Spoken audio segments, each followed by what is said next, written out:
प्यारे दोस्तों, आज की इस वीडियो में हम आपको बताएंगे हुजूर ख्वाजा गरीब नवाज रहमतुल्लाह अलैह का मुकम्मल जिंदगी। ख्वाजा गरीब नवाज कहाँ पैदा हुए? हुजूर ख्वाजा गरीब नवाज की बीवी का नाम क्या था? आपकी बीवी कौन थी? आपके कितने बेटे बेटियां थीं? और जब हुजूर ख्वाजा गरीब नवाज हिंदुस्तान आए तो अपने किन किन मुश्किलों का सामना किया? और जब एक हिंदू औरत ने आप पर एक गंदा इल्जाम लगाया, फिर आपने उस औरत के साथ क्या किया? और राजा पृथ्वीराज का आप पर जुल्म, जयपाल जादूगर का जादू का वाकया और भी बहुत सारे वाकया है जो ख्वाजा गरीब नवाज के जिंदगी में पेश आई तमाम वाकयात आज की इस वीडियो में हम आपको बताएंगे। तो आप सभी ख्वाजा गरीब नवाज के चाहने वालों से मेरी गुजारिश है, आप इस वीडियो को आखिर तक जरूर देखिएगा, तभी आपको ख्वाजा गरीब नवाज के मुकम्मल जिंदगी समझ आएगी। तो चलिए अब शुरू करते हैं। प्यारे दोस्तों, हजरत ख्वाजा मोइनुद्दीन चिश्ती अजमेरी रहमतुल्लाह अलैह 14 रजब 536 हिजरी को जुनूबी ईरान के इलाके सीस्तान के एक इंतहाई मजहबी घराने में पैदा हुए। आप नस्ली एतबार से सही उर नसब सैयद थे और आपका शजरा आलिया 12 वास्तों से अमीरुल मोमिनीन हजरत अलीउल मुर्तजा शेर खुदा रजी अल्लाहु ताला अन्हु से जा मिलता है। आपके वालिदे गिरामी ख्वाजा ग्यासुद्दीन हुसैन बहुत दौलतमंद ताजिर और बाअसर शख्स थे, मगर ख्वाजा ग्यास साहिब शरबत होने के साथ साथ एक आबिद और जाहिद शख्स भी थे।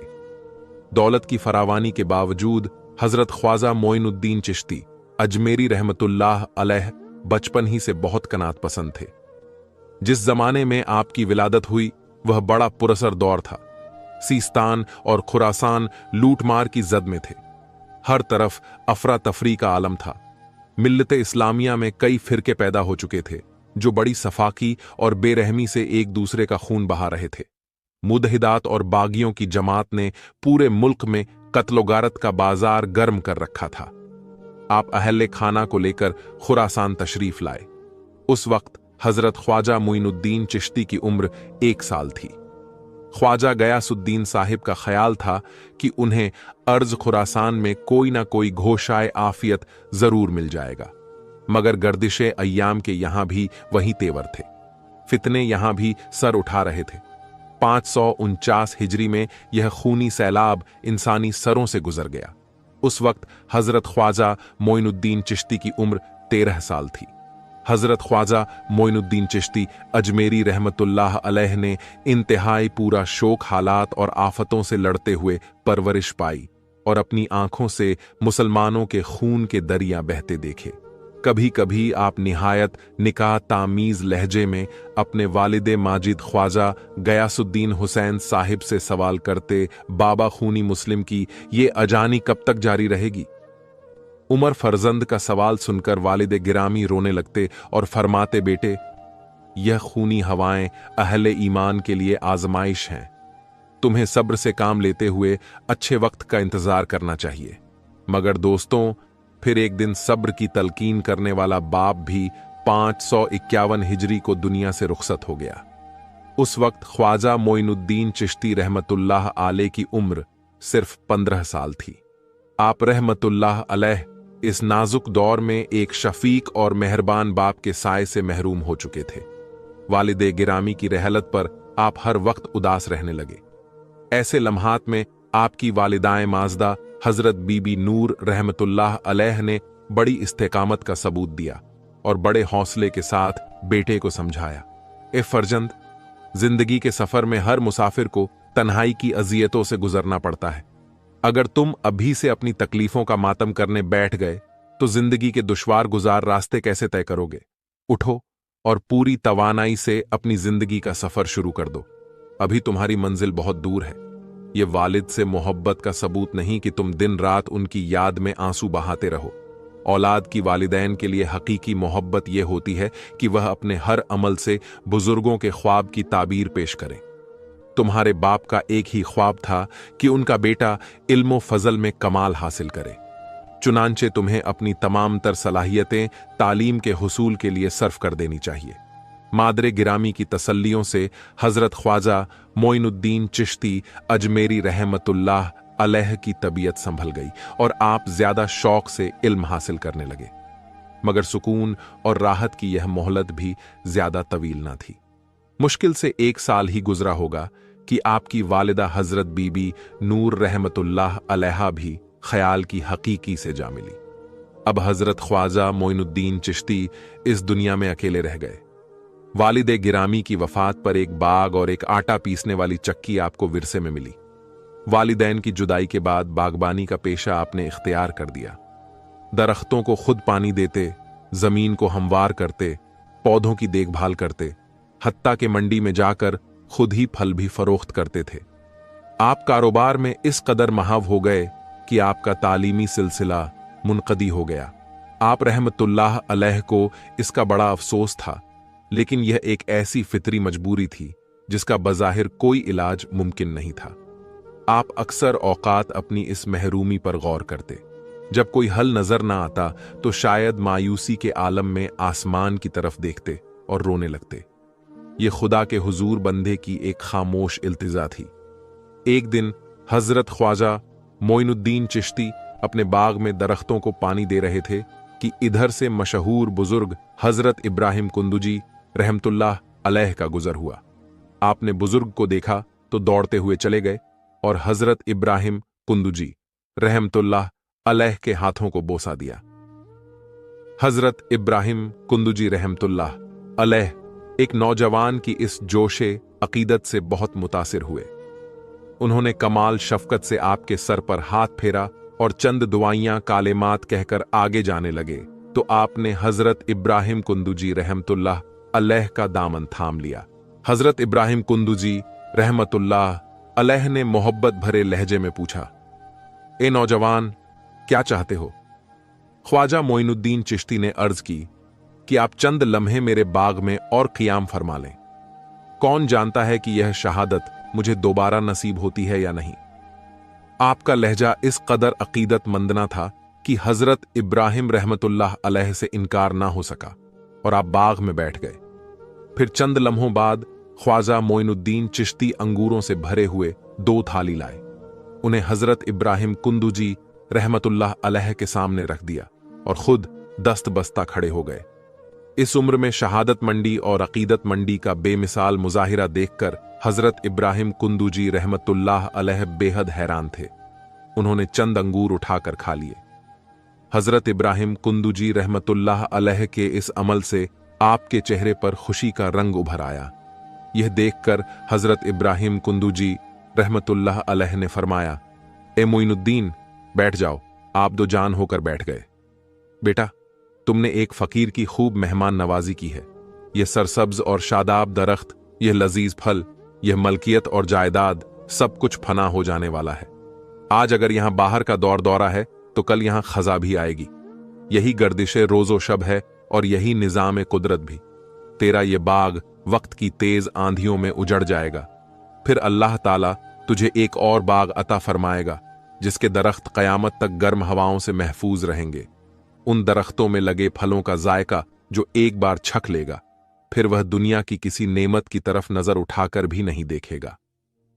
हजरत इब्राहिम कुंदुजी रहमतुल्लाह अलैह ने अपने पैरहन में हाथ डालकर जेब से रोटी का एक खुश्क टुकड़ा निकालकर हजरत ख्वाजा मोइनुद्दीन चिश्ती की तरफ बढ़ा दिया और फरमाने लगे, यह तेरी मेहमान नवाजी का फकीर की जानिब से सिला है।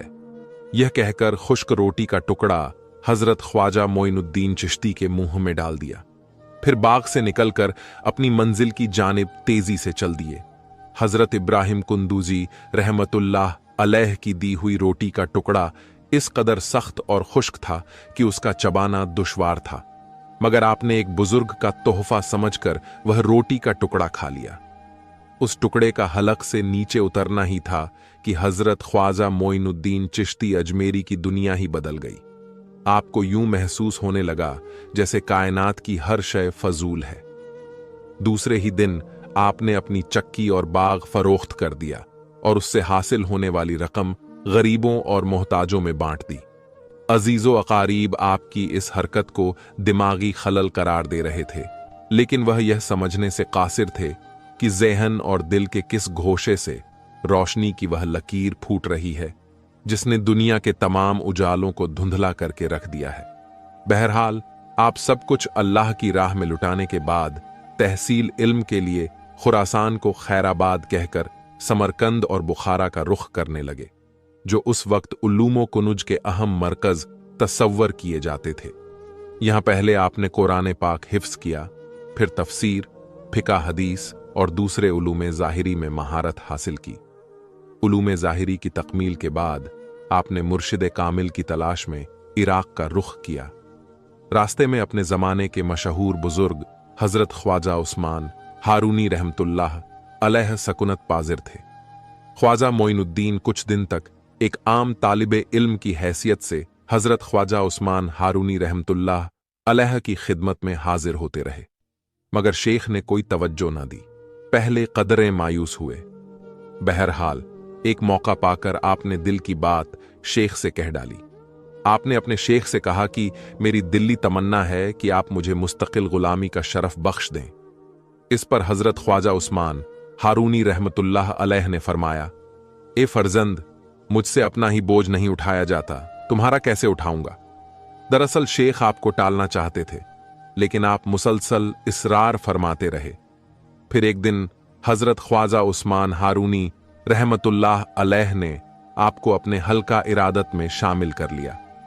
हजरत ख्वाजा मोइनुद्दीन चिश्ती अजमेरी रहमतुल्लाह अलैह अपने मुर्शिद की खिदमत में तकरीबन 2.5 साल रहे। आप अपने पीरो मुर्शिद की खिदमत के लिए सारी सारी रात जागते रहते कि मुर्शिद को किसी चीज की जरूरत ना पड़ जाए।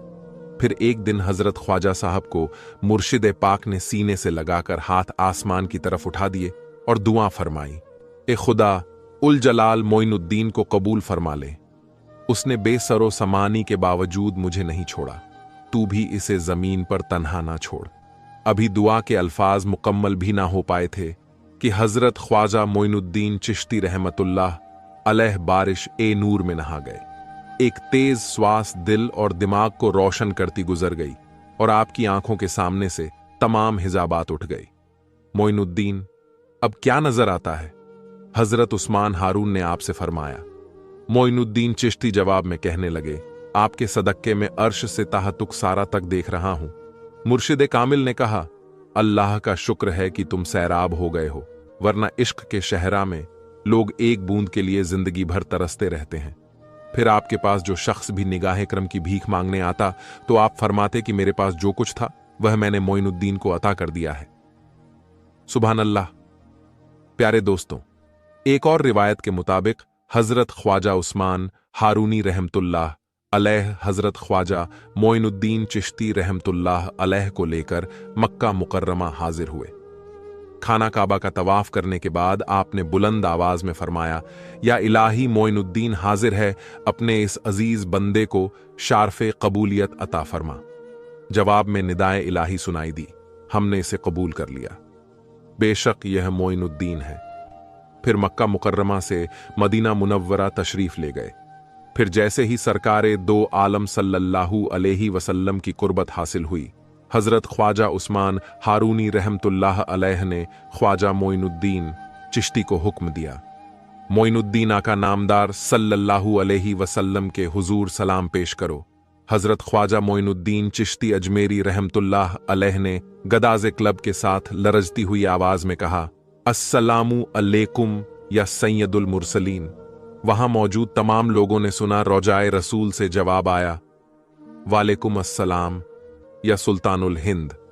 इसके बाद मुर्शिद ने हजरत ख्वाजा मोइनुद्दीन चिश्ती अजमेरी रहमतुल्लाह अलैह को मुबारकबाद देते हुए फरमाया, मोइनुद्दीन, तुम खुशनसीब हो कि तुम्हें दोनों मकामात पर कबूलियत की सनद अता हुई। आइंदा बुत खाना हिंद तुम्हारी सरगर्मियों का मरकज होगा। अगरचे वहां कुफ्र की गहरी तारीकी फैली है, लेकिन तुम वहां इस्लाम की शमा रोशन करने में कामयाब हो जाओगे। उस बुत परस्ती मुल्क में सिर्फ तुम ही सुल्तान कहलाओगे जिसे दरबार रिसालत से ताज़े सुल्तानी अता हुआ है। वह हिंदुस्तान के तमाम बादशाहों पर गालिब आकर रहेगा।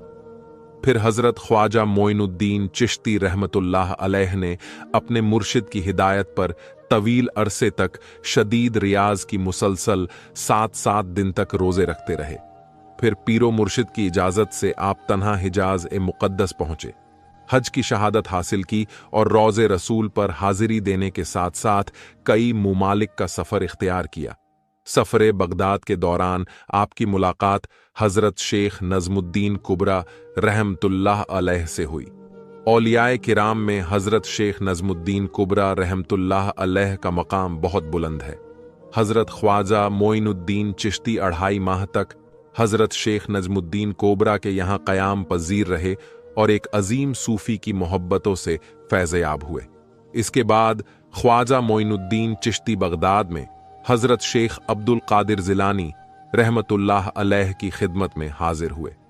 कुछ अरसा यहाँ क़याम करने के बाद आप तबरेज़ तशरीफ़ ले गए और वहाँ हज़रत ख्वाजा अब्बू सईद तबरेज़ी रहमतुल्लाह अलैह से फैज़ हासिल किया।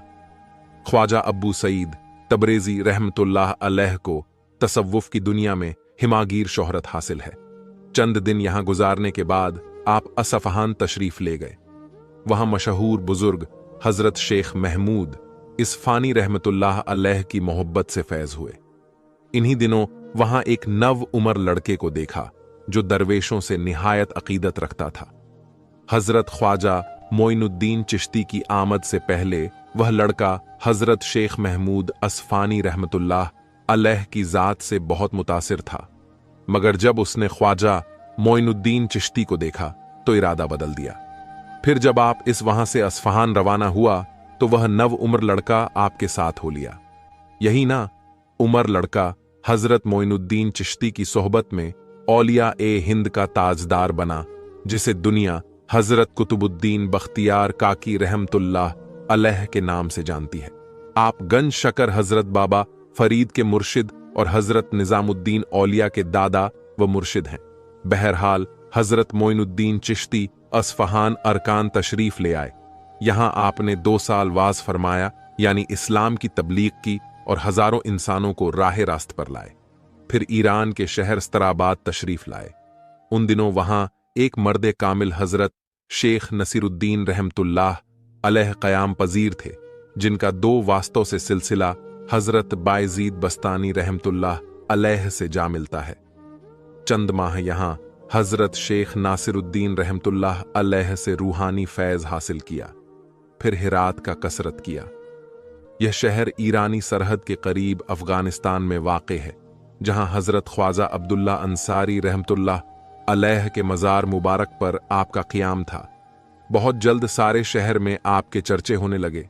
जब बात हद से बढ़ गई और खल्क़े खुदा की हर लम्हे हाजिरी की वजह से वजैफ और इबादत इलाही में फ़र्क पड़ने लगा, तो आप हिरात को खैराबाद कहकर सब्ज़वार तशरीफ़ ले आए। सब्ज़वार में आपकी आमद को चंद दिन ही गुजरे थे कि मुकामी बाशिंदों की बहुत बड़ी तादाद यहाँ के गवर्नर यादगार मोहम्मद के खिलाफ दरख्वास्त लेकर आपकी खिदमत में हाजिर हुई। लोगों ने बताया कि मुकामी गवर्नर के जबराना रवैये से तंग आकर लोग कब्रों में उतर गए हैं, लेकिन हुकूमती जुल्म ज्यादती का तूफान थमने का नाम ही नहीं ले रहा। लोगों ने इल्तजा भरे लहजे में आपसे दरख्वास्त की कि आप इस जालिम गवर्नर के हक में दुआ फरमाएं कि अल्लाह उसे हिदायत दे दे और उसकी जुल्म सामान्य से अहले शहर को निजात मिल जाए। आपने अहले शहर की फरियाद सुनी और उन्हें यकीन दिलाया कि खुदावंद ताला बहुत जल्द इस शहर के रहने वालों पर रहम फरमाएगा। दूसरे दिन हज़रत ख्वाजा मोइनुद्दीन चिश्ती रहमतुल्लाह अलैह गवर्नर यादगार मोहम्मद के दरबार में तशरीफ़ ले गए। महल के दरवाजे पर पहुंचकर आपने दरबान से कहा, अपने हाकिम को खबर दो कि उससे दरवेश मोइनुद्दीन मिलना चाहता है। दरबान ने हक में सब्ज़वार को इत्तला दी, लेकिन यादगार मोहम्मद का गुरूर इंतहा को पहुंचा हुआ था। उसने गाहजबनाक लहजे में दरबान को जवाब दिया, मेरे पास किसी नंगे भूखे फकीर से मिलने का वक्त नहीं है। दरबान वापस आया और जैसे ही उसने यादगार मोहम्मद के अल्फाज दोहराने की कोशिश की तो उसकी जुबान गुम हो गई। दरबान ने घबराकर हज़रत ख्वाजा मोइनुद्दीन चिश्ती के चेहरे मुबारक की तरफ देखा। उसकी रूह कांपने लगी और हाथ से तलवार छूट गई। वह जमीन पर गिरकर बेहोश हो गया। हज़रत ख्वाजा मोइनुद्दीन चिश्ती रहमतुल्लाह अलैह किसी इजाज़त के बगैर महल के दरवाजे में दाखिल हो गए। दूसरे दरबान की नज़र पड़ी तो वह आपको रोकने के लिए आगे बढ़ा। मगर उसका भी वही हश्र हुआ जो पहले दरबान का हो चुका था। फिर महल में एक शोर सा बरपा हो गया। इससे पहले के यादगार मोहम्मद सूरत ए हाल को समझने की कोशिश करता हजरत ख्वाजा मोइनुद्दीन चिश्ती उसके कमरे में दाखिल हो चुके थे, जहां बैठकर वह संगदिल हाकिम इंसानी तकदीर के फैसले करता था। दरबार में हलचल सी मच गई। ख्वाजा साहब के जलाल ए मार्फत का यह आलम था कि जिस पर नजर पड़ी अपने होशो हवास खो बैठा। यादगार मोहम्मद ने आपको देखा तो खौफ और दहशत से कांपने लगा। गवर्नर के दरबार में हजरत ख्वाजा मोइनुद्दीन चिश्ती अजमेरी रहमतुल्लाह अलैह की बारोब आवाज गूंजी, मैं वही भूखा और नंगा फकीर हूं जिससे तूने मिलना भी गवारा ना किया। मैं यहां इसीलिए नहीं आया कि तू मुझे बंद गाने खुदा के खून में डूबी हुई चंद रोटियों की भीख दे दे, या मखलूक के खुदा के जिस्मों को बरहना करके चंद गज रेशमी कपड़ा मेरे हवाले कर दे। मैं तो इसलिए आया हूं कि हुज्जत तमाम हो जाए, इससे पहले कि तेरे दर को जमीन निगल ले। हक की नाफरमानी से बाज आ जा। जिन पर सितम ढा रहा है उन्हें उनकी मां ने आजाद पैदा किया। बसात हस्ती, पर तेरी हैसियत ही क्या है? तुझसे पहले बड़े बड़े सितमगर यहां अपनी ताकत आजमा चुके हैं। उन्हें तलाश कर वह कहां से आए थे और किधर गए। गवर्नर सब्जवार के दरबार पर किसी कब्रिस्तान सा घुमा हो रहा था। वहां के लोग मर्दों की तरह साकित थे और यादगार मोहम्मद अपनी जेरे गुनाह कुर्सी से उतरकर नीचे आना चाहता था, मगर उसका जिस्म मखलूक होकर रह गया था। हजरत ख्वाजा मोइनुद्दीन चिश्ती जाबिर हाकिम के सामने कलिमाते हक अदा करके वापस जा चुके थे, लेकिन आपके अल्फाज की गूंज अभी तक बाकी थी। आपकी बातों से जालिम गवर्नर पर इस कदर असर हुआ कि वह सब कुछ छोड़ छाड़ कर आपकी खिदमत में हाजिर हो गया। कुछ दिन बाद हजरत ख्वाजा मोइनुद्दीन चिश्ती रहमतुल्लाह अलैह सब्जवार से शहर शाहजमां तशरीफ लाए तो यादगार मोहम्मद भी आपके हमराह था। उसकी ख्वाहिश थी कि वह अपनी बाकी मांदा उम्र पीरो मुर्शिद की खिदमत में बसर करे, मगर पीरो मुर्शिद ने आपको लोगों की सख्त हिदायत के लिए मुकर्रर कर दिया। असारे शादमान नामी इलाके से रुखसत होकर हजरत ख्वाजा मोइनुद्दीन चिश्ती बल्ख तशरीफ लाए और हजरत शेख अहमद खिज्र रहमतुल्लाह अलैह की खानकाह पर क़याम फरमाया, जहां हकीम ज़ियाउद्दीन बल्खी ने आपके हाथ पर बेयत की। बल्ख के बाद कुछ अरसे तक आपने गजनी में क़याम फरमाया, जहां एक रात आपने ख्वाब में हुजूर पुर नूर सरकारे दो आलम सल्लल्लाहु अलैहि वसल्लम को देखा। रसूल अकरम सल्लल्लाहु अलैहि वसल्लम ने हजरत ख्वाजा मोइनुद्दीन चिश्ती रहमतुल्लाह अलैह को अपनी दुआओं से सरफराज किया और हिंदुस्तान जाने की हिदायत फरमाई। आपको दरबारे रिसालत से सुल्तान उल हिंद का खिताब पहले ही मिल चुका था, लेकिन रवानगी का हुक्म अब मिला था। आकाए नामदार मदीने के ताजदार, हम गरीबों के गम खुसार, दोनों आलम के सरदार जनाबे मोहम्मदूर रसूल अल्लाह सल्लल्लाहु अलैहि वसल्लम की इजाजत पाते ही आप 586 हिजरी को लाहौर तशरीफ लाए और सबसे पहले हजरत दातागंज बख्श रहमतुल्लाह अलैह का फैज हासिल करने के बाद मुल्तान चले गए, जहां आपने 5 साल तक काम किया और संस्कृत जबान सीखी, क्योंकि आप हिंदू कौम के सामने इस्लामी तालीमात पेश करने वाले थे। इसलिए मुकामी लोगों की जुबान जानना आपके लिए बेहद जरूरी था। मुल्तान के बाद दिल्ली की सरजमीन पर तशरीफ ले आए। यहां सबसे लाडले मुरीद हजरत कुतुबुद्दीन बख्तियार काकी रहमतुल्लाह अलैह को छोड़कर खुद अजमेर शरीफ के खित्ते जमीन को तबलीग के लिए मुस्तकिल तौर पर मुंताखिब फरमा लिया। जमाना कदीम में अजमेर को जहांगीर, चिराग जैन, अजमेर और जोधपुर के नाम से पुकारा जाता था। इस शहर को बसाने वालों में राजा जयपाल का नाम लिया जाता है, लेकिन उस वक्त अजमेर पर पृथ्वीराज चौहान की हुक्मरानी थी। ख्वाजा मोइनुद्दीन चिश्ती रहमतुल्लाह अलैह ने अजमेर शहर के नवाह में एक झोपड़ी बनाई। उस झोपड़ी में नमाज का मुसल्ला, पानी का बर्तन और एक जोड़ा लिबास मौजूद था, और यही आपका कुल असासा था। शुरू में मुकामी लोग आपको जोगी या साधु समझते रहे, लेकिन जब लोगों ने आपको करीब से देखा तो वजह कथा के एतबार से आप हिंदुस्तानियों से मुख्तलिफ दिखाई दिए। फिर एक दिन कुछ राजपूत आपकी झोपड़ी में दाखिल हुए। उस वक्त हजरत ख्वाजा मोइनुद्दीन चिश्ती रहमतुल्लाह अलैह जिक्र इलाही में मशगूल थे। राजपूत खामोशी से बैठे रहे, यहां तक कि आप नमाज वजैफ से फारिग हो गए। आपने उन राजपूतों से आने की वजह पूछी तो राजपूतों ने कहा कि हम कुछ दिनों से आपको जंगल बयाबान में मसरूफ इबादत देख रहे थे, इसलिए जानना चाहते हैं कि आप कौन हैं और कहां से आए हैं और यहां आने का मकसद क्या है।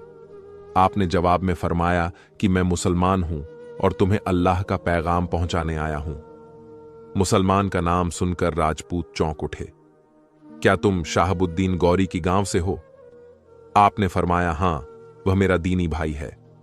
गौरी तो अपने हमराह एक लश्कर जर्रार लेकर आया था, मगर मैं तुम्हारे दरमियान तन्हा हूं।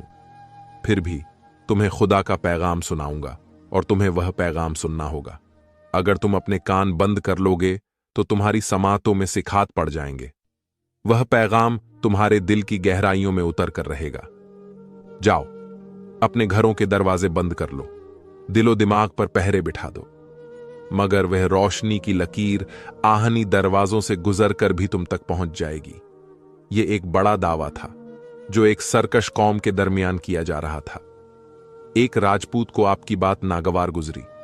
उसने तल्ख लहजे में कहा कि हम अपनी जमीन पर यह सब कुछ बर्दाश्त नहीं कर सकते। आपने फरमाया कि यह जमीन अल्लाह की है।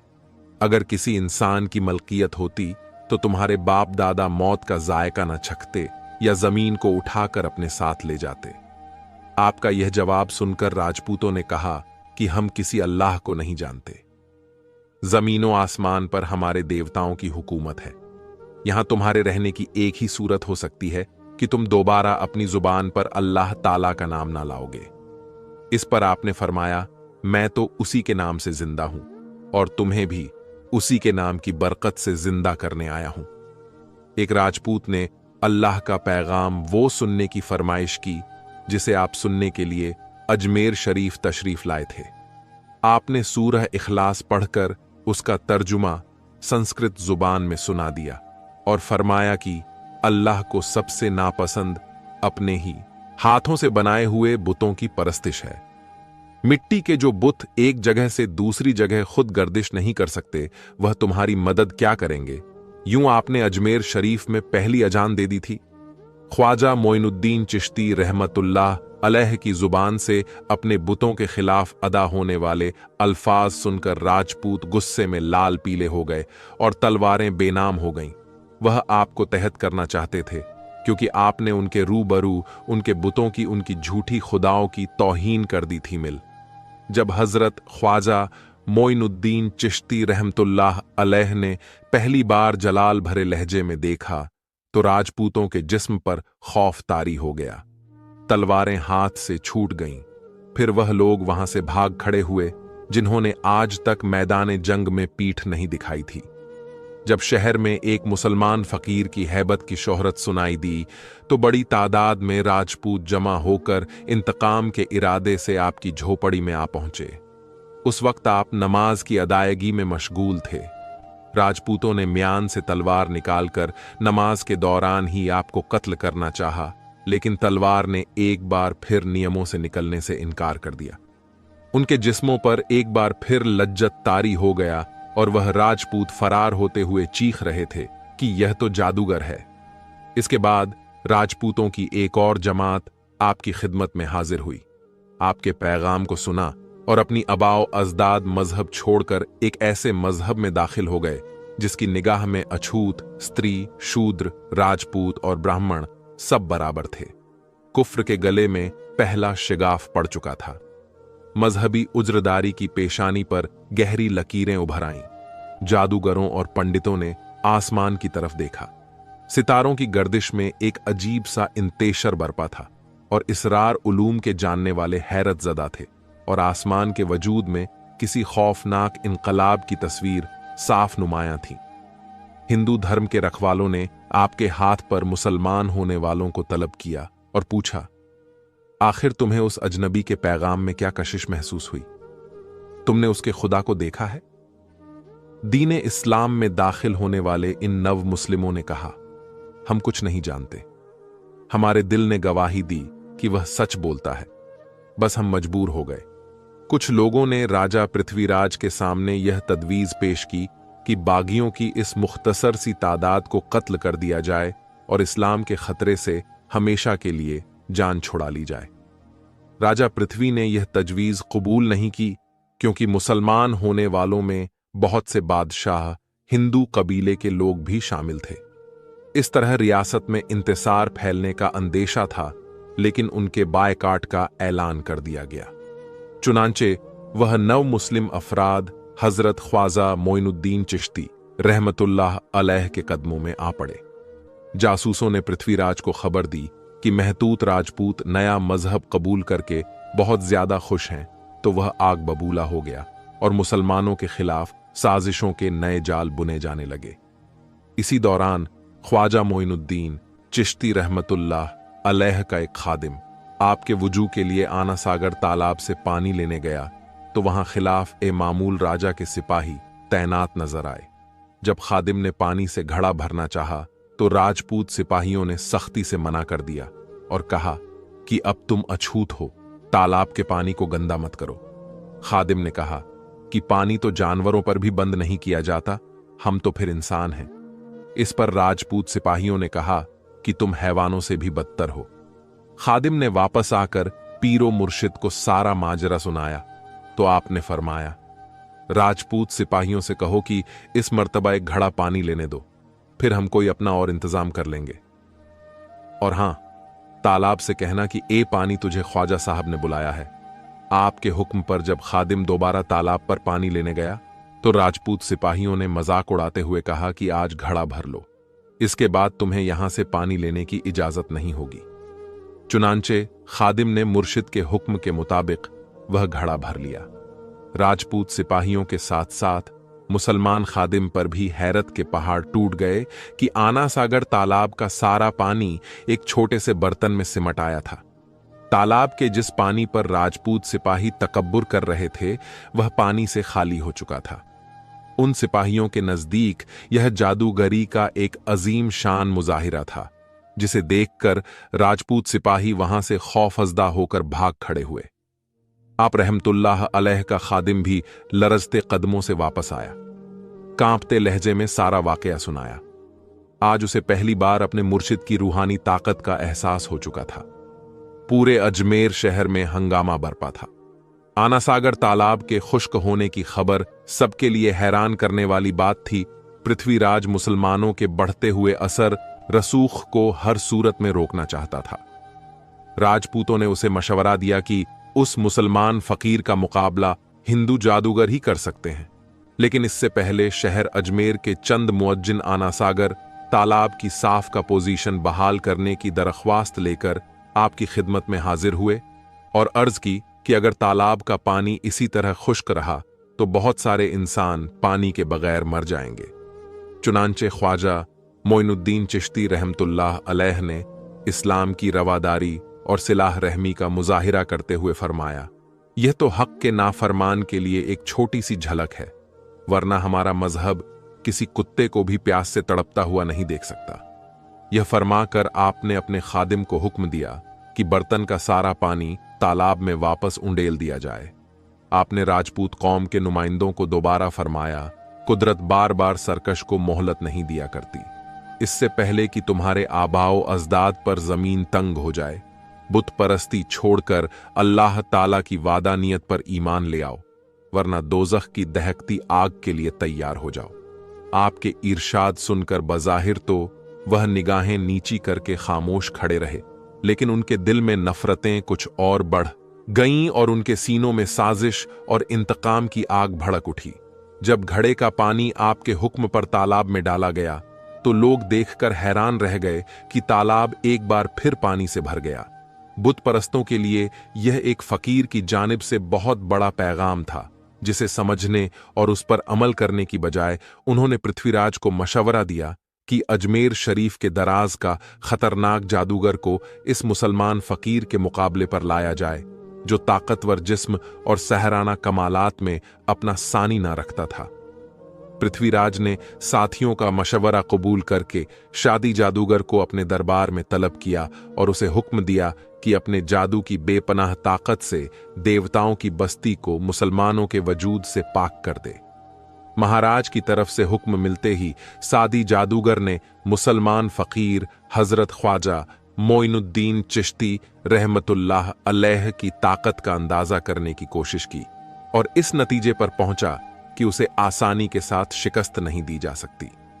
वह अपने ताबे सयातीन के सहारे फकीर मुसलमान से मुकाबले की तैयारी करने लगा। जादूगर ने अपने चेलों को नए मंत्र सिखाए और शाहीरों की फौज लेकर हजरत ख्वाजा मोइनुद्दीन चिश्ती रहमतुल्लाह अलैह की तरफ बढ़ा। जैसे ही जादूगरों की यह जमात हक परस्तों के करीब पहुंची तो हल्के इस्लाम में दाखिल होने वाले नए मुसलमान घबरा गए।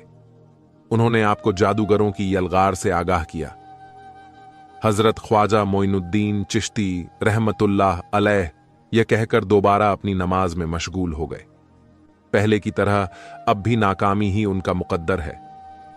जादूगरों की यह जमात अपने मंत्र पढ़ते पढ़ते अचानक एक जगह ठहर गई।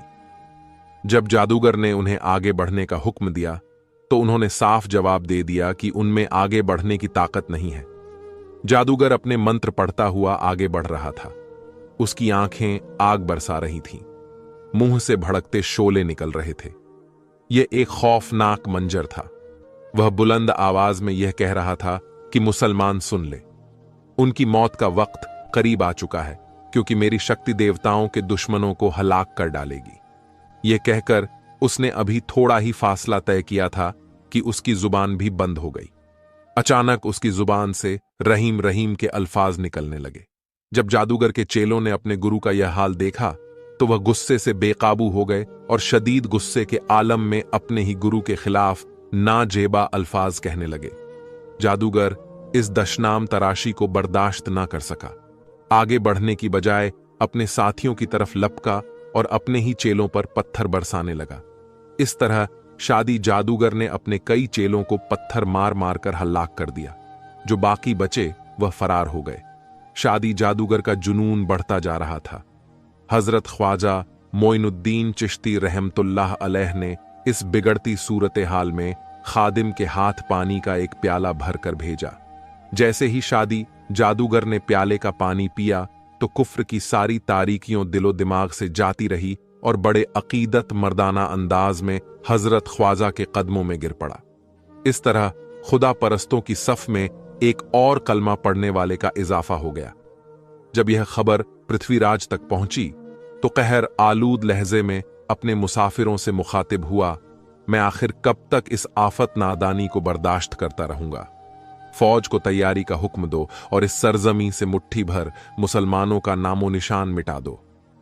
बादशाह के वजीरों ने कहा कि अभी चंद मुसलमानों के खिलाफ इतनी बड़ी फौज की जरूरत नहीं। अभी जोगी जयपाल जिंदा है। जयपाल का नाम सुनकर पृथ्वीराज के चेहरे पर खुशी और मुसर्रत के आसार दिखाई दिए। वह जोश गजब में इस अजीम जादूगर को भूल गया था, हालांकि वह खुद भी उसका मोहताकिद था। जयपाल जोगी को सारे तिलिस्म में इस कदर महारत हासिल थी कि पूरे हिंदुस्तान में उसका कोई सानी नहीं था। हजारों जादूगर उसके शागिर्द थे। फिर जब जोगी जयपाल पृथ्वीराज के दरबार में हाजिर हुआ तो अजमेर का हुक्मरान अपनी कुर्सी से उठकर उसके कदमों को चूमने लगा। जब जोगी ने बेवक्त तलबी का सबब पूछा तो पृथ्वीराज ने हजरत ख्वाजा मोइनुद्दीन चिश्ती रहमतुल्लाह अलैह की आमद और शादी जादूगर की शिकस्त के वाकयात तफसील से सुना दिए। पृथ्वीराज की जुबान से वाकयात सुनकर जोगी जयपाल इंतहाई गुरूर और तकब्बुर से कहने लगा कि पूरे हिंदुस्तान में मेरे इल्म की हुकूमत है। मैं बैठे बैठे चाहूं जिसे ओहदे से मजूर कर दूं और जिसे चाहूं हुक्मरानी अता कर दूं। खुद मुझे अपनी गफलत पर अफसोस है कि मैं कर्दो पेश से बेखबर रहा और एक मुसलमान फकीर ने मेरी होते हुए में इतना बड़ा हंगामा बर्पा कर दिया। यह कहकर जोगी जयपाल गुस्से से कांपने लगा। आज मुसलमानों का इस सरजमी पर आखिरी दिन है। मैं उन्हें ऐसा सबक सिखाऊंगा कि फिर कभी कोई अछूत इस सरजमी का रुख नहीं करेगा। जोगी जयपाल का तकब्बुर इंतहा को पहुंच चुका था। जयपाल ने पहले अपने चेलों को हुक्म दिया कि वह मुसलमान फकीर और उसके खिदमतगारों का काम तमाम कर दें। फिर अजमेर शरीफ की पहाड़ियों से आग के शोले बुलंद हुए और तेजी से उस तरफ बढ़ने लगे जिस तरफ हजरत ख्वाजा मोइनुद्दीन चिश्ती रहमतुल्लाह अलैह अपनी इबादतों में मशगूल थे। लेकिन जादूगर के सहारे पैदा होने वाली आग आपके आस्थाने से कुछ पहले ही बुझ गई। फिर जादू के सांप पैदा किया गया जो फन उठाए मुसलमानों की तरफ बढ़े, लेकिन यह सांप भी कुछ ही दूर जाकर सर पटक कर गायब होने लगे। जादू के दोनों खौफनाक तरीन मुशायरों की नाकामी के बाद चेलों ने गुरु के सामने एतराज शिकस्त कर लिया, जिस पर जयपाल जोगी बहुत गुस्सा हुआ और वह अकेला ही आपके आस्थाने की तरफ बढ़ने लगा और आपके बिल्कुल करीब आकर कहने लगा, मैं जोगी जयपाल हूं। हिंदुस्तान के तमाम दरियाओं, पहाड़ों, जंगलों और शहरों पर मेरे जादू की हुकूमत है। इससे पहले कि मैं तुम पर आसमानी कहर बनकर नाजिल हो जाऊं, बेहतर है कि तुम लोग यहां से चले जाओ। मैं तुम्हें फरार के लिए रास्ता देने को तैयार हूं। और अब तक सरजमीने अजमेर में जितने हंगामे और फितने बर्पा हो चुके हैं, मैं उनका हिसाब तलब नहीं करूंगा। आप रहमतुल्लाह ने जोगी को मुखातिब करते हुए फरमाया कि हम यहां से जाने के लिए नहीं आए। अल्लाह ताला ही बेहतर जानता है कि आसमानी कहर किस पर नाजिल होता है। इस पर जोगी जयपाल गुस्से से भड़क उठा। उसने अपने हाथ को फिजा में झुंबिश दी। यकायक एक रस्सी बरामद हुई जिसका एक सिरा जमीन और दूसरा ताहदे नजर आसमान की वुसत में गुम था। इसी असना में जयपाल ने उस रस्सी पर आसमान की जानिब चढ़ना शुरू कर दिया। जब आसमान की तरफ थोड़ा ही फासला तय किया तो आपने अपनी चप्पल को फिजा में उछाला जो जोगी जयपाल के सर पर लगने लगी, जिससे चीखता चिल्लाता जोगी जमीन पर आ गिरा और आपके कदमों से लिपटकर मुसलमान हो गया। हजरत ख्वाजा मोइनुद्दीन चिश्ती रहमतुल्लाह अलैह ने आपका नाम अब्दुल्ला सहराई रखा, जिन्होंने अपने मुर्शिद के हवाले से बहुत शोहरत पाई। इस तरह हिंदुस्तान की नाकाबिले शिकस्त ताकतें सिर्फ एक ही जुम्बिश में आपने मुस्खार कर ली। जब जयपाल जोगी के मुसलमान होने की खबर पृथ्वीराज तक पहुंची तो वह आग बबूला हो गया और ख्वाजा मोइनुद्दीन चिश्ती रहमतुल्लाह अलैह की दहशत उस पर तारी हो गई। उन्हीं दिनों एक बूढ़े मजहबी पेशवा ने पृथ्वीराज को उसकी मां की नसीहत याद दिलाई, जो अपने वक्त की माहिर नजूमी थी। पृथ्वीराज की मां ने हजरत ख्वाजा मोइनुद्दीन चिश्ती रहमतुल्लाह अलैह की अजमेर आमद से पहले एक ख्वाब देखा था जिसमें एक मर्द बुजुर्ग की आमद की खबर दी गई। सुबह जब वह बेदार हुई तो उसने पृथ्वीराज को करीब बुलाकर बड़ी मोहब्बत से कहा कि अनकरीब इस इलाके में एक बुजुर्ग आएगा जिसकी रियाजत से मुतासिर होकर बेशुमार लोग अपने बाप दादा का धर्म छोड़कर नया मजहब इख्तियार कर लेंगे। तू भी उस बुजुर्ग की बातों को गौर से सुनना और अगर दिल माने तो नए मजहब में दाखिल हो जाना। अगर ऐसा ना कर सको तो खामोश रहना। अगर तुमने रास्ते की दीवार बनना चाहा तो अंजाम बहुत भयानक होगा। पृथ्वीराज ने अपनी मां के ख्वाब को एक वहम करार दिया था। जब बेटे ने मां की नसीहत पर कान न धरा तो उसने दरबार के चंद वफादार नौकरों को कह दिया कि अगर मेरे मरने के बाद वह बुजुर्ग आ जाए तो उससे अदब एहतराम से पेश आना। फिर एक दिन हजरत ख्वाजा मोइनुद्दीन चिश्ती रहमतुल्लाह अलैह के एक अकीदतमंद ने एक दूध वाली को आवाज देकर दूध खरीदने की जुस्तजू की और दूध में उंगली डालकर उसकी क्वालिटी चेक करना चाहिए तो ग्वालन चीखती चिल्लाती पृथ्वीराज के दरबार में जा पहुंची और बावेला करने लगी कि आपके लिए लाए जाने वाले दूध को एक मुसलमान ने पलीद कर दिया है, जिस पर राजा बहुत गुस्सा मंद हुआ और सिपाहियों को उस मुसलमान अकीदतमंद को गिरफ्तार करने के लिए भेज दिया। जब सिपाही मुसलमान को गिरफ्तार करके दरबार में लाए तो दरबार में सुकूत ए मर्ग तारी था। आज पहली मर्तबा राजा आप रहमतुल्लाह अलैह के अकीदतमंद को इतने करीब से देख रहा था। पृथ्वीराज ने उसकी उंगली काटने का हुक्म दिया जो दूध में डाली गई थी। जब वह उंगली काटी गई तो खून की एक धार सरजमीन ए अजमेर शरीफ पर बह निकली, जो राजा ने अपनी हुकूमत के लिए नेक शगुन तसव्वुर किया। कटी हुई उंगली उठाकर जब वह मुसलमान हजरत ख्वाजा मोइनुद्दीन चिश्ती रहमतुल्लाह अलैह की खिदमत में हाजिर हुए तो आपने चंद कुरानी आयत तिलावत फरमाई। फिर फरमाने लगे, रोशन अली, तुम अपनी कटी हुई उंगली जमीन में दफन कर दो। इसके साथ ही पृथ्वीराज की हुकूमत पर भी मिट्टी डाल दो। और फरमाने लगे, पृथ्वीराज, मैंने तुम्हें जिंदा हालत में लश्कर ए इस्लाम के हवाले किया। जब यह खबर पृथ्वीराज तक पहुंची तो वह कहे लगा के हंसने लगा कि मुझे गिरफ्तार करने के लिए लश्कर ए इस्लाम कहां से आएगा। गौरी तो गुज़िश्ता साल राजपूतों की शुजात को आजमा चुका है, क्या वह इस कदर जल्द अपनी शिकस्त को फरामोश करके दोबारा इधर का रुख करेगा, जहां यह बात मनहूस खातिर रहे कि 587 हिजरी में शाहबुद्दीन गौरी ने एक खौफनाक मुकाबले के बाद पृथ्वीराज से शिकस्त खाई थी। जब गौरी शदीद जख्मी हालत में जमीन पर गिरा तो वफादार गुलाम कुतुबुद्दीन ऐबक अपनी जान की परवाह न करते हुए आगे बढ़ा और शाहबुद्दीन गौरी को मैदान जंग से निकालकर महफूज मुकाम तक ले गया। एक खादिम ने आका की नमक खारी का हक अदा कर दिया था। इसके साथ ही मुसलमानों की तारीख को एक नई जिंदगी मिली। शाहबुद्दीन गौरी अपने लहू में नहाया हुआ गजनी पहुंचा। तबीबों की बेहतरीन दवाओं और खिदमतगारों की सख्त तीमारदारी ने गौरी के जख्म भर दिए, लेकिन उसके दिलो दिमाग के जख्म अब भी हरे थे और जंगी लिबास भी तब्दील ना किया था। उसने यह अहद किया था कि वह उस वक्त तक खून से आरास्ता लिबास को अपने जिस्म से अलग नहीं करेगा जब तक पृथ्वीराज को आहनी बेड़ियों में जकड़कर उसके सामने हाजिर नहीं किया जाता। अगर ऐसा ना हो सका तो फिर यही खून आलूद लिबास जो पृथ्वीराज से मार्के के वक्त से वेतन था, वह उसका दामी लिबास बनेगा। कुछ लोगों ने गौरी के इस अज़म को जज्बात से ताबीर किया। फिर एक रात शहाबुद्दीन गौरी ने अजीबोगरीब ख्वाब देखा कि कोई बुजुर्ग अफगान सिपह सालार से फरमा रहे थे, मायूसियों के दायरे से निकल और अजमेर पर हमला कर, इस बार खुदा तुझे फतेह अजीम से सरफराज करेगा। प्यारे दोस्तों, बाज तारीखी किताबों में शाहबुद्दीन गौरी का यह ख्वाब इस तरह बयान किया गया है। एक मजलिसे नूर आरास्ता जिसके दरो दीवार से तेज रोशनी की किरणें फूट रही हैं। जहां तक नजर जाती है खुद्दाम दस्त बस्ता कतार दर कतार खड़े हैं। शहाबुद्दीन गौरी भी उस इंसानी हुजूम में मौजूद है। सामने तख्ते जेरे निगाह पर एक रोशन चेहरे वाले बुजुर्ग जलवा अफरोज हैं। उनके जाहो जलाल का आलम है कि देखने वाले की निगाहें दम भर के लिए उठती हैं और फिर फर्श पर जम जाती हैं। पूरी महफिल पर गहरा सुकूत तारी है।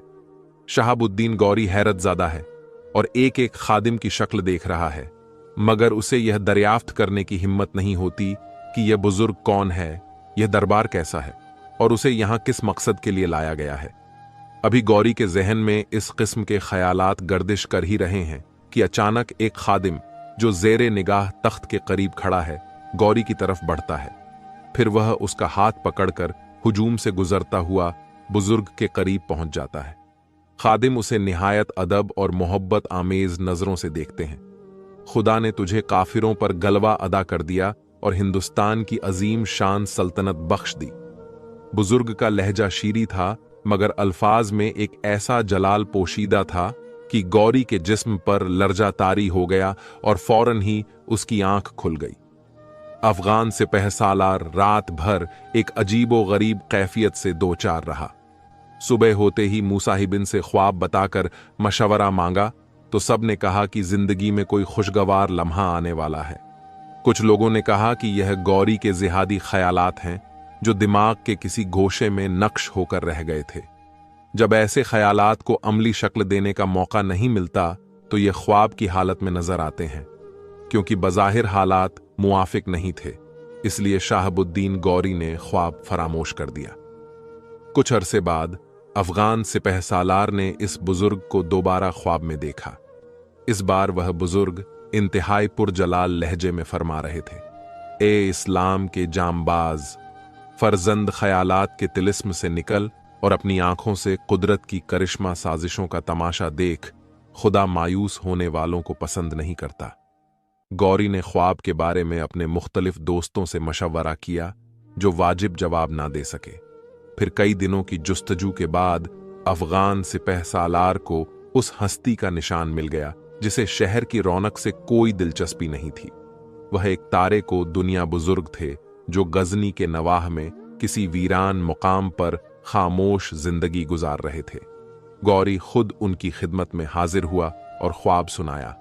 बुजुर्ग ने ख्वाब की ताबीर बयान करते हुए कहा कि तुम खुशनसीब हो कि तुम्हें बहुत जल्द उस अजीम शान इंसान की जियारत का शरफ हासिल होने वाला है, जिसे देखने के इंतजार में न जाने कितनी आंखें बुझ गईं और न जाने कितने लोग जेरे खाक हो गए। किल्लत फौज और कसरत विसाल के बरसों में मुब्तिला ना हो, खुदा हर शय पर कादिर है। तुम उन्हीं मर्दे जलील के कहने पर अमल करो जो तुम्हें 2 बार आलम ख्वाब में जियारत से फैजियाब फरमा चुके हैं। चुनांचे अब पृथ्वीराज को शिकस्त देने के लिए गौरी के रास्ते में कोई दीवार ना थी।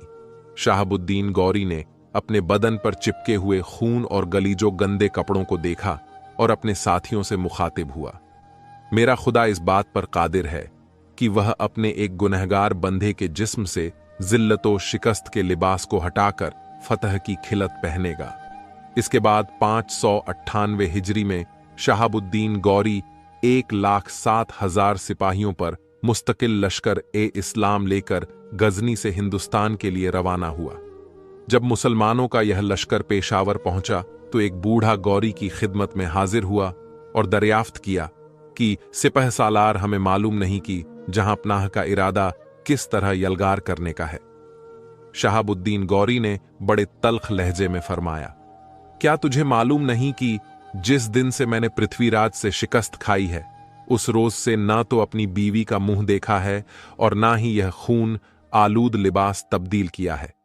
फिर लाहौर पहुंचकर शहाबुद्दीन गौरी ने अपने एक मोतोमीड अमीर रुकनुद्दीन हमजा को एक पैगाम देकर अजमेर रवाना किया। रुकनुद्दीन हमजा ने अजमेर के दरबार में पृथ्वीराज के रूबरू शहाबुद्दीन गौरी का पैगाम पढ़कर सुनाया। मुसलमानों का तरीका यह है कि जब वह कुफ्र की बस्तियों का रुख करते हैं तो सबसे पहले अल्लाह और उसके रसूल का पैगाम सुनाते हैं ताकि बेखबर और नाफरमान लोगों के लिए हुज्जत कायम हो जाए। अगर तुम इस्लाम कबूल कर लो तो मैं तुम्हारा पिछला गुनाह माफ करता हूं और तेरे और मेरे दरमियान कोई झगड़ा नहीं होगा। हो सकता है कि एक मुसलमान की हैसियत से अजमेर और दिल्ली पर तेरा ही इक्तिदार कायम रहे और आखिर तक की नेमतें भी तुझे मयस्सर आ जाएं। पृथ्वीराज शहाबुद्दीन गौरी का पैगाम सुनकर भड़क उठा। कहने लगा, हैरत है गौरी, इतनी जल्दी अपनी शिकस्त भूलकर मुझे मजहब ए इस्लाम की लोरियां सुना रहा है। कासिद से मुखातिब होकर पृथ्वीराज ने कहा, शहाबुद्दीन, गौरी से कहो मैं अव्वल आखिर राजपूत हूं और एक राजपूत तलवार की झंकार के सिवा कोई आवाज नहीं सुनता। फिर तमाम हिंदू महाराजों के ताउन से 4 लाख का लश्कर लेकर शहाबुद्दीन गौरी के मुकाबिल आ खड़ा हुआ। बड़े घमसान का रण पड़ा।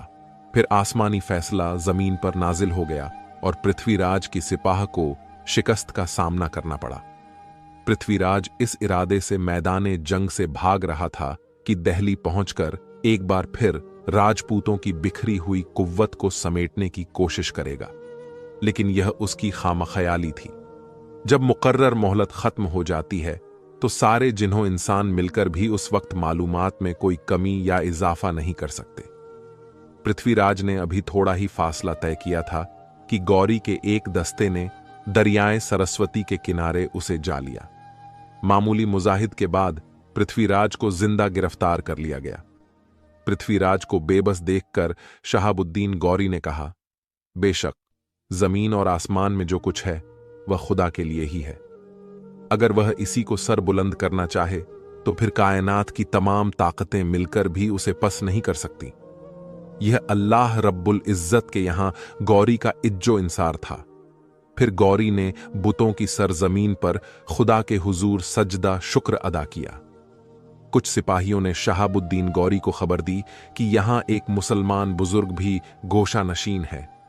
अजमेर जैसे बुतखाने में मुसलमान बुजुर्ग की मौजूदगी गौरी के लिए हैरान करने वाली बात थी। यह सुनते ही उसके मुजद्रिब कदम ख्वाजा मोइनुद्दीन चिश्ती रहमतुल्लाह अलैह की बारगाहें जलाल की तरफ बढ़े। तमाम मुसलमान सरदार भी उसके हमराह थे। फतेह हिंद ने जब उस दरवेश की तरफ नजर उठाकर देखा जो बहुत दिनों से सहराए बातिल में तन्हा अजान दे रहा था, गौरी की आंखें जमाल ए मार्फत की ताब ना ला सकीं और बे इख्तियार को सजदा रेंज हो गईं। फिर कई माह पहले ख्वाब का अक्स ताज़ा हो गया। जिस बुजुर्ग हस्ती ने आलम ख्वाब में शहाबुद्दीन गौरी को अजमेर पर हमले का हुक्म दिया था, वह हजरत ख्वाजा मोइनुद्दीन चिश्ती रहमतुल्लाह अलैह ही थे। अफगान सिपहसालार जोश अकीदत में आगे बढ़ा और अपनी दस्तारे फजीलत हजरत ख्वाजा के कदमों में डाल दी। हजरत ख्वाजा मोइनुद्दीन चिश्ती रहमतुल्लाह अलैह ने दस्तार उठाकर दोबारा गौरी के सर पर रख दी और फरमाया, बेशक तुम्हारे दुश्मन कवी और बाला दस्त थे, लेकिन अल्लाह रब्बुल इज्जत ने उन्हें अपनी कुदरती कमला से शिकस्त से दोचार कर दिया। अब तुम पर लाजिम है कि तुम भी हुकूमत इलाही के सिलसिले में अपनी कोशिशें तेज कर दो। अदलो इंसाफ को अपना शिकार बनाओ और भटके हुए मुसलमानों को उनके मरकज की तरफ बुलाओ।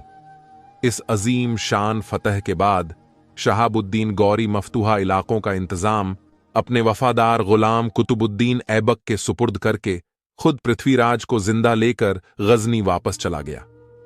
अजमेर शरीफ की सरजमी तमाम नापसंदीदा अनासिर से पाक हो चुकी थी और अजमेर समेत पूरे हिंदुस्तान पर मुसलमानों का कब्जा हो चुका था। हजरत ख्वाजा मोइनुद्दीन चिश्ती अजमेरी रहमतुल्लाह अलैह बड़े शेर पाक हिंद की इसलिए भी अजीम रूहानी हस्ती करार पाते हैं कि उन्होंने अपनी जिंदगी में 50 करोड़ कुफ्फार को मुसलमान किया। आप सरापा मोहब्बत के जमाल थे। इसी हवाले से हिंदू और मुसलमान आपको ख्वाजा गरीब नवाज भी कहकर पुकारते थे। ख्वाजा गरीब नवाज रहमतुल्लाह अलैह की चश्मे करम ने अजमेर के बाशिंदों की दुनिया ही बदल डाली। बुत परस्त अपने सनम खानों को तोड़कर मस्जिद तामीर कर रहे थे। सूदखोरी जिनका आबाही मजहब था, वह अपनी जिंदगी का तमाम सरमाया अल्लाह की राह में लुटा रहे थे। जिनके बाजारे हवस में इंसानी इज्जत आबरू की बोलियां लगाई जाती थीं, वह नामों से जंग के मुहाफिज बन गए। पीपल के दरख्तों, जहरीले सांपों, उड़ते हुए परिंदों, घास चरते हुए जानवरों और बहते दरियाओं को खुदा मानने वाले अब एक माबूद के सामने सजदा कर रहे थे। ये सब कुछ हजरत ख्वाजा मोइनुद्दीन चिश्ती रहमतुल्लाह अलैह का फैजान ए नजर था। फिर आप कुछ अरसे के लिए अपने मुरीद ए खास और खलीफा अकबर हजरत ख्वाजा कुतुबुद्दीन बख्तियार काकी रहमतुल्लाह अलैह के बेहद इसरार पर दिल्ली तशरीफ ले गए, तो उस वक्त तक सुल्तान कुतुबुद्दीन ऐबक ने इस्लामी सल्तनत की सरहदें दूर दूर तक फैला दी थीं। आपने दिल्ली पहुंचते ही सबसे पहले नमाज ए शुक्र अदा की, जहां आप कई माह तक क़याम वजीर रहे। उन्हीं दिनों एक और वाकया पेश आया। प्यारे दोस्तों, वाक्य कुछ इस तरह से है। हजरत ख्वाजा मोइनुद्दीन चिश्ती अजमेरी रहमतुल्लाह अलैह अपने खलीफा अकबर हजरत ख्वाजा कुतुबुद्दीन बख्तियार काकी रहमतुल्लाह अलैह और दूसरे फुकरा के हमराह दिल्ली के साथ जंगल की सैर कर रहे थे कि अचानक एक नौजवान शहसवार सामने से आता दिखाई दिया। लेकिन जैसे ही वह सवार आपके करीब पहुंचा तो अदब से घोड़े के नीचे उतर आया और अदब से सलाम करने के बाद दूर तक बड़े अदब से पैदल चलता रहा।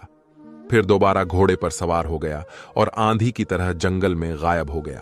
ख्वाजा मोइनुद्दीन चिश्ती अजमेरी रहमतुल्लाह अलैह अचानक ठहर गए और बहुत देर तक रास्ते को देखते रहे जिधर से नौजवान गुजरा था।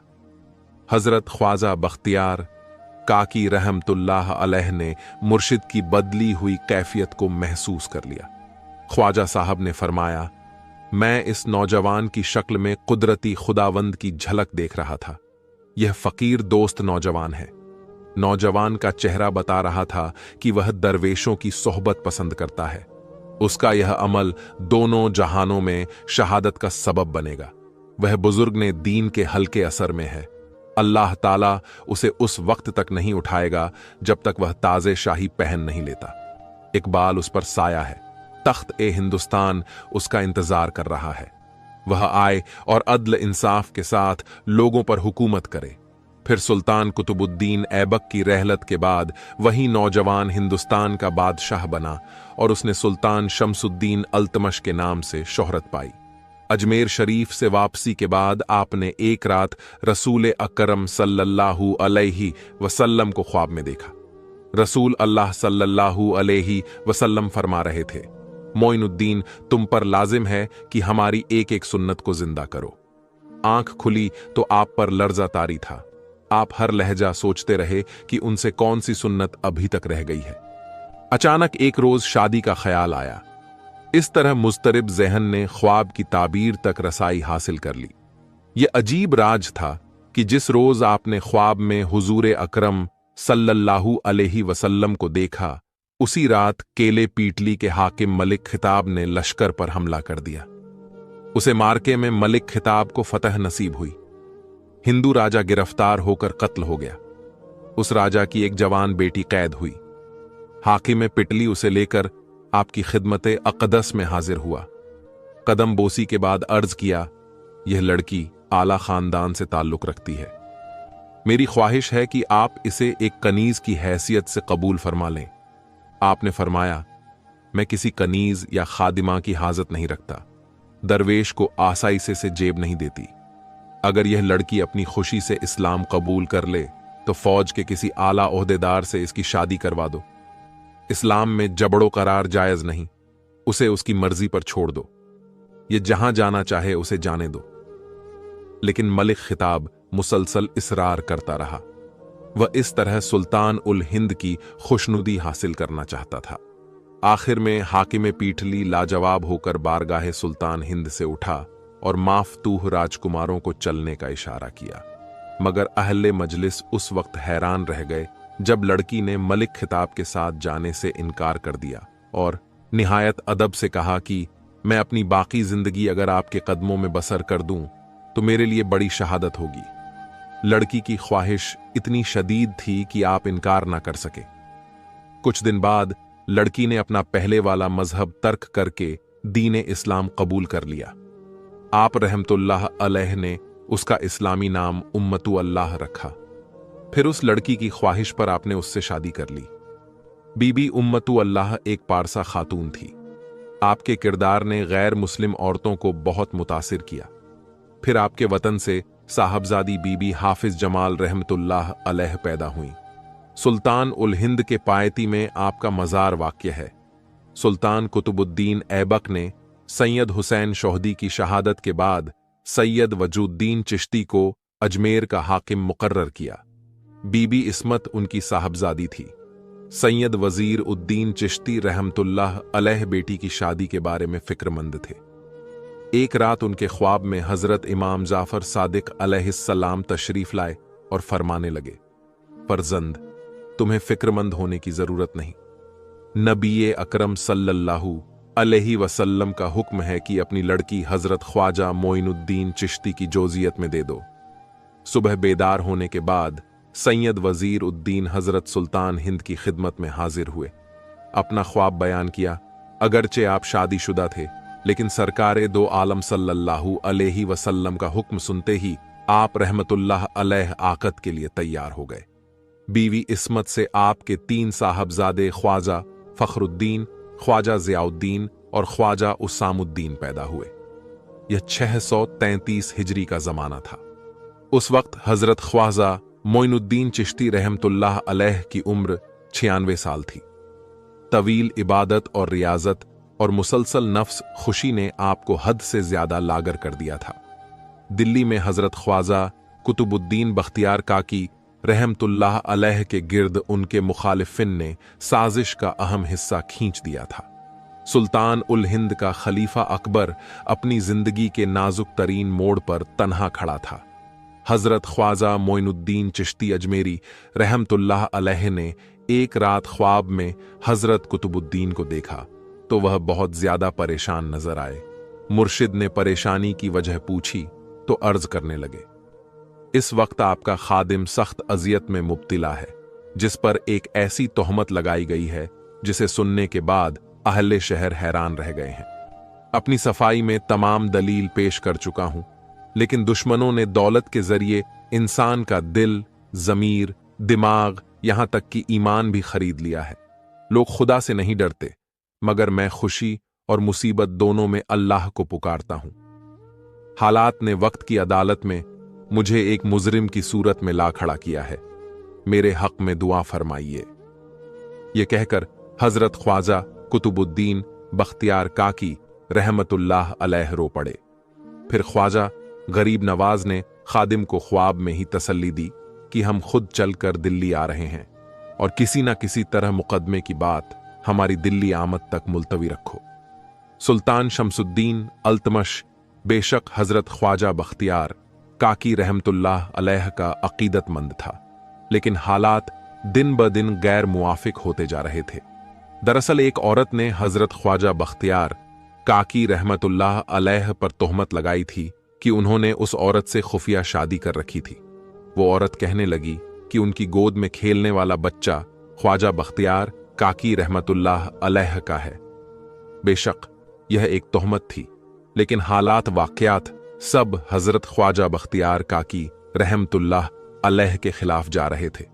जब हजरत ख्वाजा मोइनुद्दीन चिश्ती रहमतुल्लाह अलैह दिल्ली तशरीफ लाए तो सुल्तान शमसुद्दीन अल्तमश भी कदम बोसी के लिए हाजिर हुए और रोते हुए लहजे में अर्ज करने लगे, ख्वाजा ए खाजगान, मेरे हाल पर रहम फरमाइए।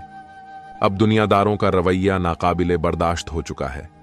दुनिया ने तो अहले ईमान के साथ हमेशा यही सलूक किया है। आइंदा भी तुम उसके तर्ज अमल में कोई तब्दीली ना पाओगे। हजरत ख्वाजा साहब ने फरमाया। फिर वो वक्त हुआ जब सुल्तान उल हिंद की मौजूदगी में शहनशाह ने उस अजीम मुकदमे का फैसला करने के लिए दरबार सजाया ताकि सच और झूठ का फैसला हो जाए। यह दिन तारीखे हिंदुस्तान का एक यादगार दिन था, जब लोग अपना कारोबार छोड़कर दरबार ए शाही की तरफ जा रहे थे। यूं महसूस होता था जैसे अहले शहर को इस मुकदमे का फैसला सुनने के सिवा कोई काम नहीं। मुसलमान तो मुसलमान, हिंदू भी बड़ी तादाद में किले के बाहर मौजूद थे। पत्थर के पुजारी दिल में बहुत खुश थे कि जिन नेक सीरत मुसलमानों ने उनसे ताजो तख्त छीना था, आज उसी कौम का रूहानी पेशवा एक मुलजिम की हैसियत से अदालत में पेश होने वाला है। दरअसल हिंदू मैदाने जंग में शिकस्त खाने के बाद हर मुकाम पर मुसलमानों को रुसवा देखना चाहते थे। खुद मुसलमान उल्मा का एक खास गिरोह हजरत ख्वाजा कुतुबुद्दीन बख्तियार काकी रहमतुल्लाह अलैह की बदनामी पर बहुत खुश नजर आ रहा था, जबकि आपके अकीदतमंद निहायत उदास थे, क्योंकि आम इंसानों का दरबार में दाखिला ममनू था। इसलिए बहुत बड़ा हुजूम किले के बाहर फैसले का मुंतजिर था।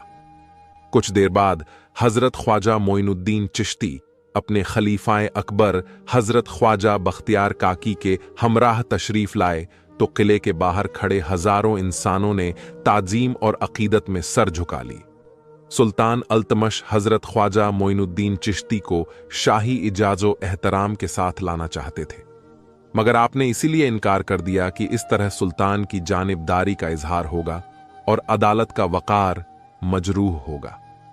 फिर जैसे ही सुल्तान उल हिंद ख्वाजा गरीब नवाज और उनके खलीफाए अकबर दरबार में दाखिल हुए तो सभी लोगों पर लर्जा तारी हो गया। सुल्तान अल्तमश अपनी नशे से खड़ा हो गया। तमाम उमरा ने भी बादशाह की तकलीफ की, यहां तक कि काजी अदालत को भी अपने फरमा रवा की ताजीम के लिए उठना पड़ा। फिर ख्वाजा गरीब नवाज ने काजी से मुखातिब करते हुए फरमाया, क्या मुद्दई औरत और उसका बच्चा हाजिर है? काजी ने जवाब दिया, जी हां मां बेटा, दोनों अदालत में मौजूद हैं। चंद लम्हों में वो औरत इस तरह दरबार सुल्तानी में हाजिर हुई कि सर से पांव तक चादर में लिपटी हुई थी और उसकी गोद में 2 माह का दूध पीने वाला बच्चा था। औरत आहिस्ता आहिस्ता चलती हुई काजी के सामने आकर ठहर गई। दरबार में मौजूद हर शख्स साकित था। ख्वाजा गरीब नवाज आगे बढ़े और इंतहाई नरम लहजे में औरत से मुखातिब हुए, खातून, ये कैसी कयामत है तुम जैसी खानादार औरत को भरे दरबार में अपना हक तलब करने के लिए आना पड़ा। औरत ने हजरत कुतुब की तरफ इशारा करके कहा, मैं खुद अपना घर छोड़कर नहीं आई, मेरी रुसवाई का सबब इनसे पूछिए। ख्वाजा साहब ने पूछा, ए खातून, तुम उस शख्स को जानती हो? औरत रोते हुए कहने लगी, दुनिया में मुझसे ज्यादा उनके मुताल्लिक और कौन जानता है। यह मेरे गैर शरई शौहर हैं। उन्होंने मुझसे शादी का वादा किया था, मगर बाद में नजरें फेर ली और अपने हर वादे को फरामोश कर दिया। मैं अब एक बेसहारा औरत अपने जिस्म पर तोहमतों के दाग सजाए दर दर भटक रही हूं। औरत ने बड़े दर्दनाक लहजे में कहा। यह सुनकर हजरत ख्वाजा मोइनुद्दीन चिश्ती रहमतुल्लाह अलैह का चेहरा मोहता क़्वायर हो गया। आपको यह उम्मीद नहीं थी कि औरत इस बेबाकी से हजरत ख्वाजा कुतुबुद्दीन बख्तियार काकी पर इल्जाम तराशी करेगी। वह शख्स जो कमसिनी के आलम में अपना घर बार छोड़कर भटके हुए लोगों खुदा को हिदायत देने के लिए निकला था, जिसे मैंने अपने बच्चे की तरह परवरिश की, जिसके किरदार की बुलंदी और पाकीज़गी को सारा आलम जानता है, वह इतना शह शिकन और शाहकार भी हो सकता है।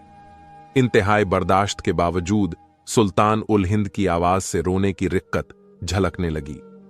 क्या तुम अल्लाह से नहीं डरती?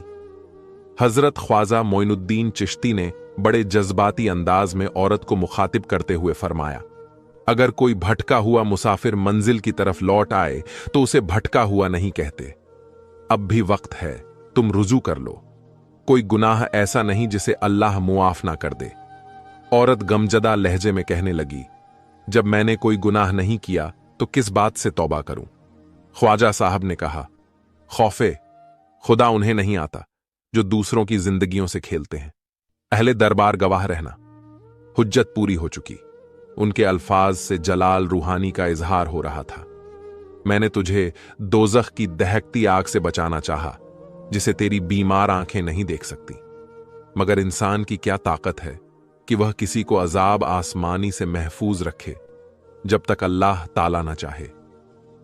हजरत ख्वाजा गरीब नवाज रहमतुल्लाह अलैह उस औरत से मुखातिब थे जो बहुत देर से अपने आप को मजलूम साबित कर रही थी। तूने अपने नफ्स पर बड़ा जुल्म किया है। काश तुझे कोई बताता कि किसी मासूम इंसान पर तोहमत दर्जी करना कितना बड़ा गुनाह है। इसी असना में काजी ने दरमियान में मदाखलत करते हुए कहा, दुनिया में किसी भी इंसान से गुनाह सरजर्द हो सकता है।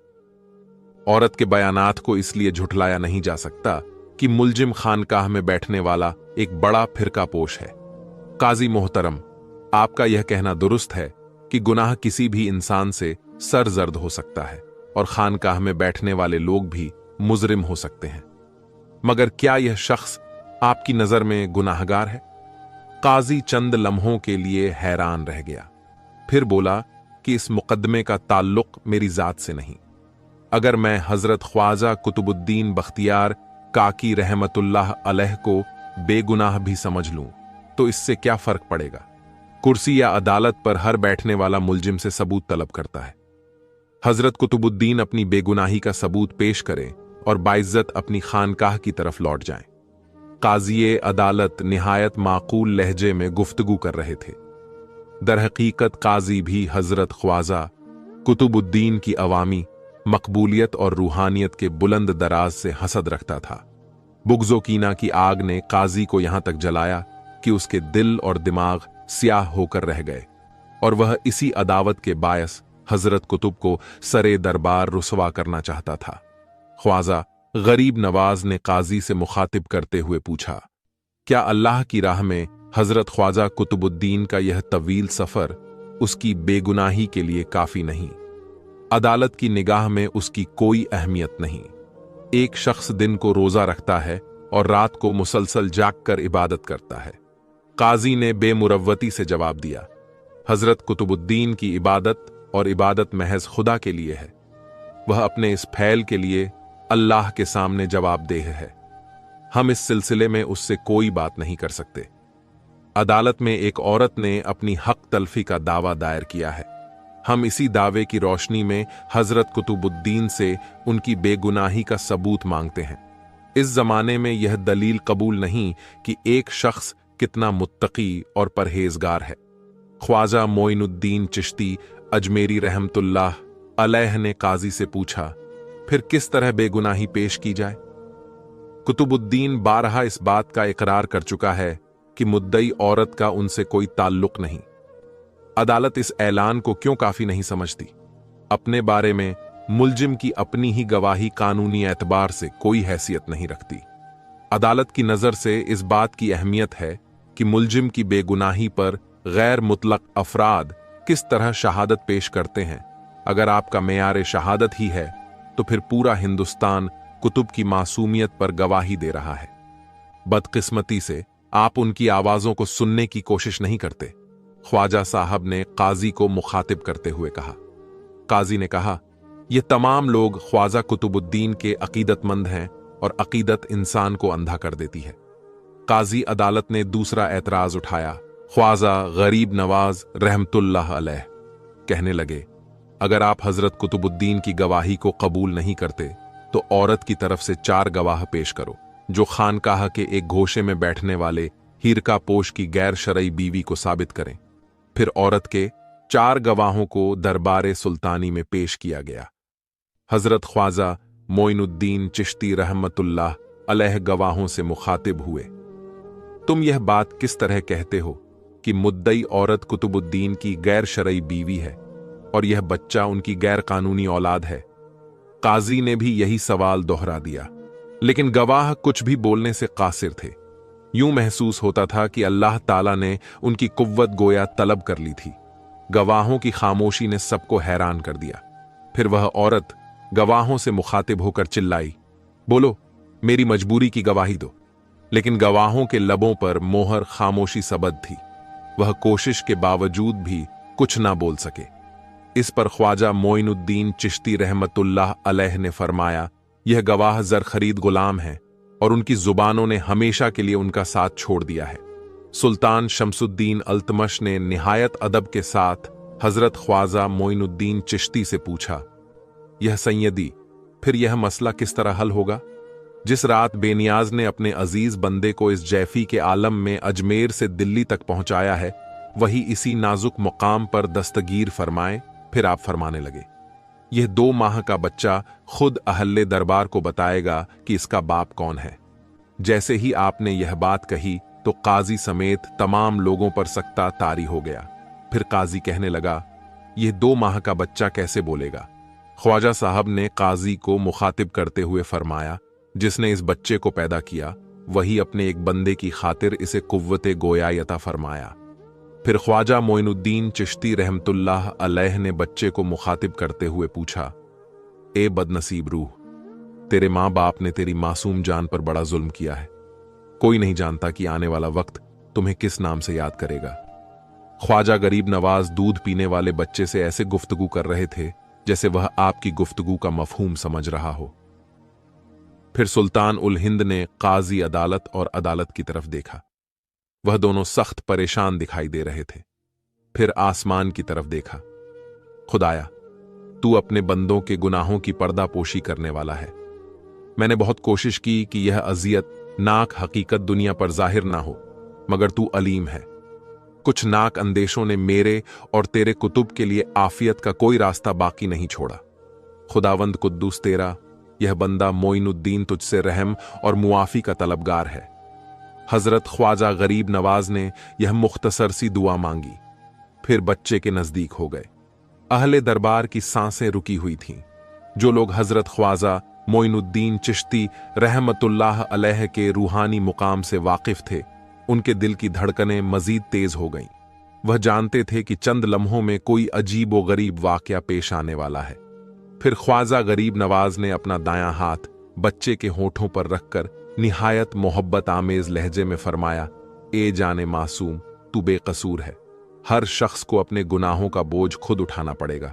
मैं तुझे तकलीफ नहीं देना चाहता था, मगर तेरे मां ने एक ऐसे शख्स पर तोहमत लगाई है जो मुझे रुए जमीन पर सबसे ज्यादा अजीज है। तुझे क्या पता कि मैं कितनी रातों से बेताब हूं। मेरी बेकरारी और काजी अदालत के अहले दरबार की तरफ देख, इन लोगों को अपने बाप का नाम बता दे जो कुतुबुद्दीन की रुसवाइयों पर जश्न ए मुसर्रत मना रहे हैं। ख्वाजा मोइनुद्दीन चिश्ती रहमतुल्लाह अलैह की पुरजलाल आवाज उभरी और लोगों के दिलों में उतरती चली गई। दूसरे ही लम्हे बच्चे की आवाज सुनाई दी, मेरा बाप सुल्तान शमसुद्दीन अल्तमश के दरबार का एक मुअज्जिज सरदार है। यह कहकर बच्चे ने उस शख्स का नाम बता दिया और खामोश हो गया। इस इंसाफ के बाद दरबार शाही में एक जलजला सा आ गया। औरत पर इस कदर लरज़तारी हुआ कि वह अपने पांव पर खड़ी न रह सकी और फर्श पर गिर पड़ी। हजरत ख्वाजा कुतुबुद्दीन बख्तियार काकी, जो बहुत देर से सर झुकाए खामोश खड़े थे, जब आपकी बेगुनाही साबित हो गई तो बे-इख्तियार पीरो मुर्शिद के सीने से लग गए और इतना रोए कि आपकी पीठ मुबारक आंसुओं से तर हो गई। बड़ी तमीज समेत दरबार में मौजूद तमाम लोग रो रहे थे, यहां तक कि हजरत ख्वाजा मोइनुद्दीन चिश्ती भी रोने लगे। फिर सुल्तान ए हिंद ख्वाजा गरीब नवाज ने कुतुबुद्दीन बख्तियार काकी को तसल्ली देते हुए फरमाया, फर्जंद, ये आजमाइश तो हमेशा से अहले ईमान का मुकद्दर है। तुम खुशनसीब हो कि वक्त की अदालत में मासूम ठहरे, मगर यहां कुछ सोख्ता इश्क ऐसे भी गुजरे हैं जो दुनिया की बख्शी हुई तोहमतों को अपने कफन में सजाकर जमाने से रुखसत हो गए। अब उनके मुकद्दमा का फैसला मैदान हश्र में होगा। तो प्यारे दोस्तों, आपने देखा किस तरह से ख्वाजा गरीब नवाज पर जुल्म किए गए, हर तरह के बदनाम करने की साजिश रची गई। मगर कहते हैं ना कि जो अल्लाह के सच्ची वाली होते हैं, जो अल्लाह के सच्चे बंदे होते हैं, अल्लाह हर तरह से उनकी हिफाजत करता है। तेरे दोस्तों में उम्मीद करता हूं को आपको वीडियो बहुत ही पसंद आई होगी, तो मैं कुछ ख्वाजा साहब के याद में 2-3 मनकबत पढ़ता हूं, ध्यान से सुनिएगा। तेरी जात पर, तेरे नाम पर ख्वाजा हम गरीबों को नाज है।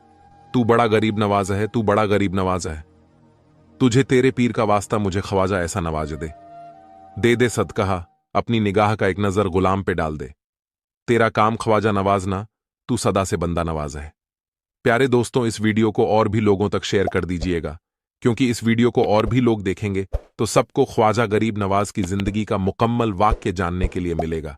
और हां, आप हमारी वीडियोस को कहां से देखते हैं, हमें कमेंट में अपना शहर और अपना नाम लिखकर जरूर बताइएगा, ताकि हमें भी पता चले कि हमारे वीडियो कौन कहां से देख रहा है। और हां दोस्तों, हमने 4 वीडियो मोबाइल की स्क्रीन पर लगाया है, जो बहुत ही अच्छी वीडियो है। अगर अभी आपके पास टाइम है तो इन वीडियो में से कुछ वीडियो को जरूर देखिएगा। मिलते हैं एक और अगली वीडियो में, तब तक के लिए अपने और अपनों का ख्याल रखिएगा। अल्लाह हाफिज।